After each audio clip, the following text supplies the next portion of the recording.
Movie शुरू होती है फिलाडेल्फिया के खूबसूरत शहर में रहने वाले child psychology specialist doctor Malcolm crow से, जिनको योगदान के लिए फिलाडेल्फिया यूनिवर्सिटी में सम्मानित किया जा रहा है। मैल्कॉम की वाइफ एना अपने हस्बैंड के प्रमोशन से बहुत खुश है। दोनों घर पहुंचते हैं और एक दूसरे को कांग्रेचुलेशन कहते हैं और कुछ प्यार भरे पल बिताने के लिए बेडरूम में चले जाते हैं। तभी अचानक एना कमरे में टूटा हुआ टेलीफोन देखती है और खिड़की का शीशा भी टूटा हुआ होता है। इसी बीच वो बाथरूम में किसी की छाया भी देखती है और मैल्कॉम बाथरूम में जाता है और वहाँ पर वो एक आदमी को देखता है जिसने कपड़े नहीं पहन रखे थे। मैल्कॉम उसे कहता है कि तुम किसी के घर में इस तरह नहीं घुस सकते भाई। तो वो आदमी चिल्लाता है और मैल्कॉम उसे पूछता है कि क्या आपको आपके ही पेशेंट्स की याद नहीं है। और ये कहते हुए वो अपनी केस स्टोरी बताना शुरू कर देता है। मैल्कॉम को भी याद आने लगता है कि ये आदमी है कौन, जिसके थोड़ी देर बाद मैल्कॉम को याद आता है कि उसका नाम विंसेंट ग्रे है। दरअसल विंसेंट मैल्कॉम का बहुत पुराना पेशेंट है। बचपन से उसे भ्रम होते रहते थे और अब विंसेंट को लगता है कि उसकी हालत के लिए डॉक्टर मैल्कॉम ही जिम्मेदार है और वो उसे शांत करने की कोशिश करता है। लेकिन विंसेंट की मानसिक स्थिति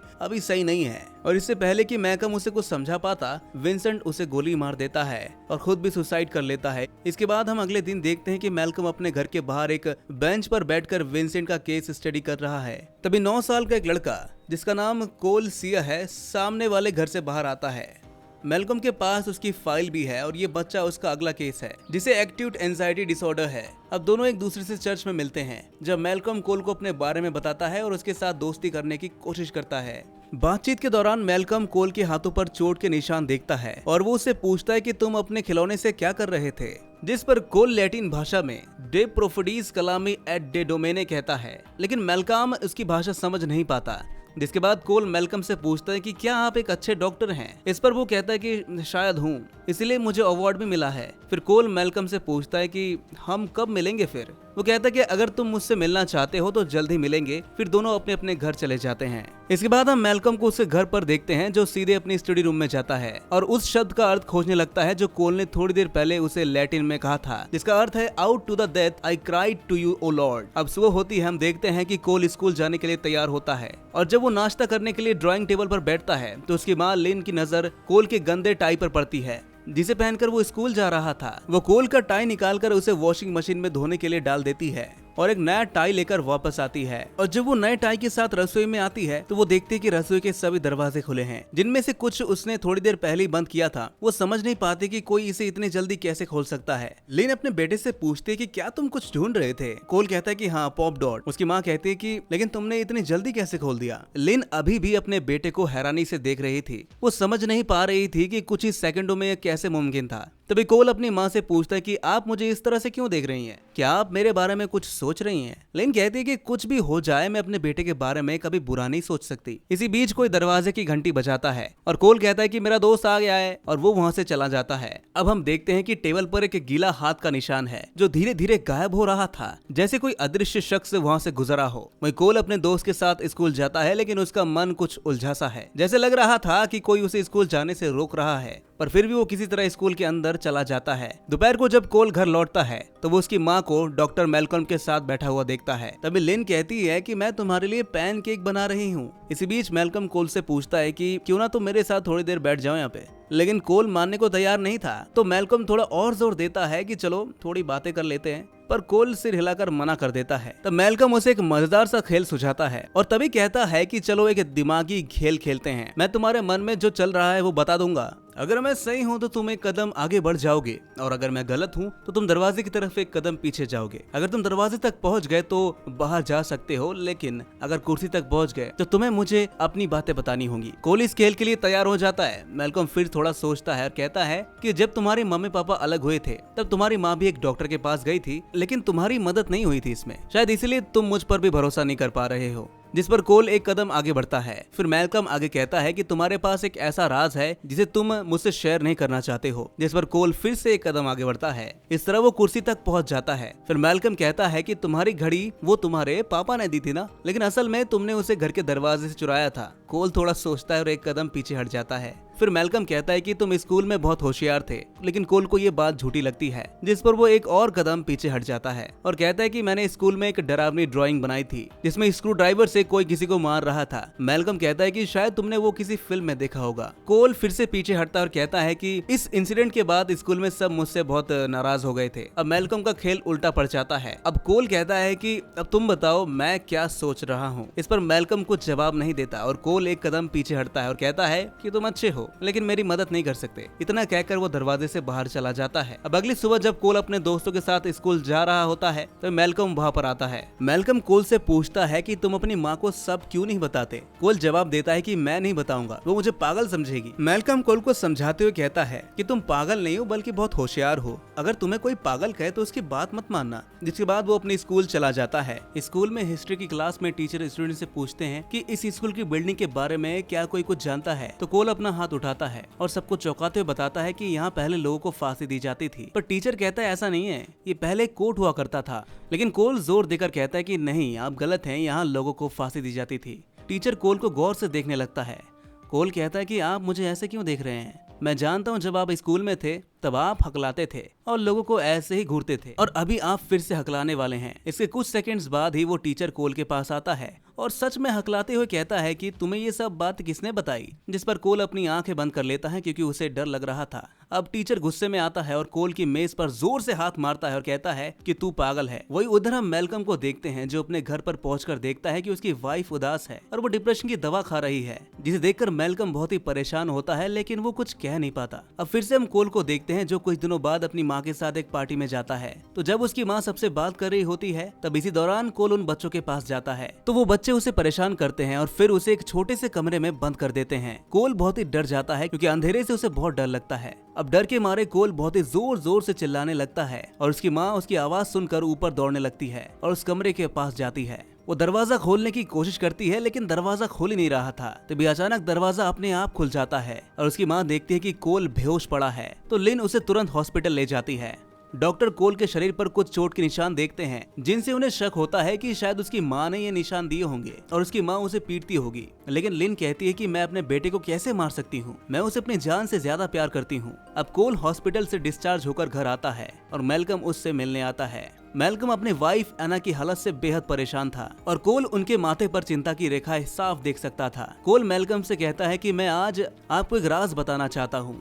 मेलकम सिर हिलाकर कहता है कि हाँ बताओ। जिसके बाद कोल कहता है कि मैं हर जगह मरे हुए लोगों को देखता हूँ। उन्हें ये नहीं पता कि वो मर चुके हैं, लेकिन मुझे ये बात अच्छी तरह से पता है कि वो मर चुके हैं। मेलकम ये सुनकर चौंक जाता है। फिर वो मेलकम से वादा करवाता है कि वो इस राज को किसी को ना बताए। इसके बाद कोल सो जाता है और रात के बीच में कोल उठता है क्योंकि उसे टॉयलेट जाना था। वो टॉयलेट की तरफ दौड़ता है और तभी उसे लगता है कि कोई उसके पीछे से गुजरा है। फिर वो रसोई में जाता है और देखता है कि यहाँ एक लेडी खड़ी है तो कोल को देखकर जोर से चिल्लाती है वो और कहती कि तुम मुझे अब और सता नहीं सकते, तुम एक भयानक हस्बैंड हो। ये सुनकर कोल वहाँ से भाग जाता है और अपने कमरे के कोने में आकर छिप जाता है जहाँ उसने कई मूर्तियां रखी हुई होती हैं। अब दूसरी तरफ हम मेलकम की वाइफ को देखते हैं जिसका किसी और के साथ अफेयर चल रहा था और मेलकम उसे रंगे हाथों पकड़ लेता है। इसके बावजूद भी उसे कुछ कहता नहीं वो और सीधे कोल के पास चला जाता है और उसे अपना दुख बताते हुए कहता है कि मैं अब तुम्हारा डॉक्टर नहीं हो सकता क्योंकि मुझे अपने परिवार का ध्यान रखना है। मेलकम के जाने की बात सुनकर कोल रोने लगता है और कहता है कि प्लीज ऐसा मत करिए आप मेरे साथ, आपके अलावा मेरा कोई दोस्त नहीं है और किसी ने आपकी जैसा मुझे आज तक समझा भी नहीं है। कोल उससे पूछता है कि क्या आपको मेरी शक्तियों पर विश्वास नहीं है। इस पर मेलकम उसे अजीब तरह से जवाब देता है और कोल समझ जाता है कि मेलकम भी उस पर विश्वास नहीं करता। वो फिर मेलकम को जाने देता है। जिसके बाद मेलकम अपने बेसमेंट में जाता है और विंसेंट की कुछ पुरानी रिकॉर्डिंग सुनने लगता है। ये उसी इंसान की रिकॉर्डिंग है जिसने हमने मूवी की शुरुआत में मेलकम के घर पर देखा था। उसे लगता है कि कोल और विंसेंट की कहानियां एक जैसी है। उसे अपनी गलतियों का एहसास होता है और वो कोल से मिलने जाता है। वो कोल से पूछता है कि तुमने कहा था कि तुम्हें मरे हुए लोग दिखाई देते हैं, वो तुमसे क्या चाहते हैं। कोल कहता है कि वो मुझसे मदद मांगते हैं। मेलकम कहता है कि अगर उन्हें मदद चाहिए तो तुम उनकी मदद कर दो, लेकिन कोल कहता है कि जरूरी नहीं हर किसी को मदद चाहिए, क्या पता वो गुस्से में हर किसी को नुकसान पहुंचाना चाहते हो। इसके बाद मेलकम घर लौटते हुए उस आदमी से मिलता है जिसका उसकी वाइफ के साथ अफेयर चल रहा था और वो आदमी उसी के घर से बाहर निकल रहा था, लेकिन फिर भी उसे कुछ कहता नहीं वो। अब उसी रात को जब कोल सो रहा होता है तब उसकी माँ के चिल्लाने की आवाज आती है और वो दौड़ते हुए अपनी माँ के पास आता है और देखता है कि उसकी माँ सपने में कुछ बड़बड़ी कर रही है। तो कोल अपनी माँ के सिर पर हाथ रखकर कहता है कि माँ आप सो जाइए, मैं ठीक हूँ। जिसके बाद वो सो जाती है। फिर कोल अपने कमरे के टेंट में आकर सो जाता है, पर अचानक से उसके अंदर ठंड होने लगती है। तभी एक लड़की टेंट में आती है और उल्टियाँ करने लगती है, जिससे कोल डर जाता है। लेकिन हिम्मत करके वो उस लड़की से पूछता है कि क्या चाहिए तुम्हें। जिसके अगली सुबह हम कोल और मैल्कम को उस लड़की के घर जाते हुए देखते हैं, जिसके घर में आज उस लड़की का फ्यूनरल हो रहा था। वो दोनों बिना किसी से कुछ बोले सीधे लड़की के कमरे में चले जाते हैं और वो डॉक्टर मैल्कम को अपने साथ रहने के लिए कहता है। और जैसे उसके कमरे का दरवाजा खुलता है तो उसके कमरे से एक हाथ निकलता है और वो कोल के पैर पकड़ने की कोशिश करता है। और ये वही लड़की थी जो कल रात टेंट में आई थी। वो लड़की कोल को एक डिब्बा देती है और कोल वो डिब्बा उस लड़की के फादर को देते हुए कहता है कि आपकी बेटी आपको कुछ बताना चाहती थी। जिसके बाद उस लड़की के फादर उस डिब्बे को खोलते हैं, जिसमें टेप रिकॉर्डर होता है, जिसे चलाने पर पता चलता है कि उस लड़की की हत्या उसकी माँ ने उसके खाने में जहर मिला के की थी। लड़के के फादर को उसकी मौत के बारे में पता चल जाता है। कोल उस लड़की की छोटी बहन की जान भी बचा लेता है, क्योंकि अगर वो ऐसा नहीं करता तो कुछ दिन बाद वो औरत उसकी बहन को भी कुछ इसी तरह से जहर देकर मार सकती थी। अब कोल आत्माओं से डरता नहीं है, वो उनकी मदद करना सीख जाता है और अब वो पढ़ाई में भी मन लगाता है, जिससे खुश होकर हिस्ट्री के टीचर उसे एक नाटक में रोल भी दे देते हैं। अब कोल की जिंदगी पूरी तरह बदल जाती है। मैल्कम भी उसे बधाई देता है, पर कोल जानता है कि मैल्कम क्यों परेशान है। वो मैल्कम से कहता है कि तुम अपनी वाइफ से सोते समय बात कर सकते हो, उसे पता भी नहीं चलेगा। मैल्कम को ये थोड़ा अजीब लगता है, लेकिन वो उसकी हाँ में हाँ मिलाता है। अब अगले दिन हम कोल और उसकी माँ को कहीं कार से जाते हुए देखते हैं, लेकिन अचानक ट्रैफिक जाम लग जाती है। तभी कोल अपनी माँ से कहता है कि माँ आपको पता है मैं मरे हुए लोगों को देख सकता हूँ। अभी अभी एक लेडी की मौत हुई है और वो मेरे खिड़की के दूसरी तरफ खड़ी है। लेन को उसकी बात पर विश्वास नहीं होता, लेकिन कोल उसे कुछ ऐसी बातें बताता है जो सिर्फ उसकी माँ को ही पता है। वो कहता है कि जो हार आपको ड्रॉर में मिला था, जिसे किसी ने आपकी अलमारी से निकाल लिया था, वो मैं नहीं बल्कि वो ग्रैंड मदर थे, क्योंकि उन्हें वो पेंडेंट काफी पसंद था। इस बात के लिए आपको दादाजी ने सॉरी भी बोला था। लिन कहती है कि ऐसा नहीं हो सकता, वो मर चुकी है। इसके बाद कोल अपनी माँ और ग्रैंड मदर के बीच की बचपन की कुछ यादें बताती है, जो सिर्फ उन्हीं दोनों को पता थी। ये सब सुनकर तो लिन का दिमाग हिल जाता है। जिसके बाद लिन को यकीन हो जाता है कि कोल सच कह रहा है और दोनों एक दूसरे से गले लगाकर बहुत रोते हैं। अब हम मैल्कम को उसके घर पर देखते हैं। वो अपनी वाइफ के पास जाता है, वो सोई हुई होती है और मैल्कम उससे बात करने लगता है। तभी एना नींद में कहती है आई मिस यू। मैल्कम कहता है कि आई मिस यू टू। फिर एना नींद में पूछती है कि तुम मुझे छोड़कर क्यों चले गए थे। मैल्कम कहता है कि मैंने तुम्हें कभी नहीं छोड़ा। तभी एक अंगूठी लुढ़कते हुए उसके पास आती है, जो कि किसी और की नहीं बल्कि मैल्कम की है, और अब वो उसकी वाइफ के पास है, जिससे उसे एहसास होता है कि वो मर चुका है। तभी उसे कोल की बात याद आती है। उसने कहा था कि उसे मरे हुए लोग दिखाई देते हैं, लेकिन उसे ये नहीं पता कि वो मर चुका है। उसे वो सब याद आने लगता है जो बीते दिन हुआ था, जिससे मैल्कम को तुरंत समझ में आ जाता है कि उसकी वाइफ इतनी परेशान क्यों है। उसके जहन में वो दिन याद आता है जब विंसेंट ने उसे गोली मार दी थी और वो तभी मर चुका था। और अब उसे एहसास होता है कि उसकी वाइफ किसी और के साथ समय क्यों बिता रही थी और वो खुद को कितनी अकेली महसूस कर रही है। मैल्कम अपनी सोई हुई वाइफ के पास जाता है और कहता है मुझे थोड़ा काम था, किसी की मदद करनी थी मुझे।